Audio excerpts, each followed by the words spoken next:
Aujourd'hui, on traite Louise Weiss. Alors Louise Weiss, elle est née en 1893 en Alsace. Elle grandit entre la science, la politique, la culture, dans une famille alsacienne. Elle fait normale sup, une licence de lettres, elle voyage beaucoup en Europe, ce qui est rare pour une femme à l'époque. Bref, au début du XXe siècle, c'est déjà une femme extrêmement active et elle se bat, elle commence déjà à se battre, notamment via l'écriture. En 1918, elle fonde l'Europe Nouvelle, une revue pacifiste qui défend la réconciliation entre la France et l'Allemagne, le dialogue, une certaine idée de l'Europe, bref une vision assez pacifiste dans une France qui est encore marquée au fer rouge par la Première Guerre mondiale. Dans les années 30, l'Europe bascule, les extrêmes montent partout, en Allemagne, en Italie, en Espagne ou encore en Russie avec l'Union soviétique, et Louise Weiss regarde ailleurs, notamment vers les femmes. Elle veut se battre pour les droits des femmes. Elle fonde notamment le mouvement La Femme Nouvelle avec des actions coup de poing pour défendre le droit de vote des femmes, ce qui n'est pas acquis à ce moment-là, collage d'affiches, manifestations, meetings, enfin bref,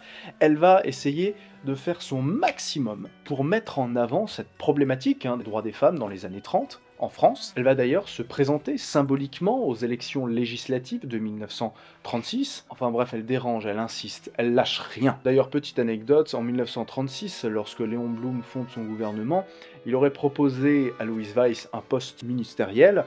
Elle aurait répondu « J'ai lutté pour être élue, pas pour être nommée ». Mais le droit de vote n'arrivera qu'en 1944, et la première fois que les femmes pourront voter, ce sera en 1945.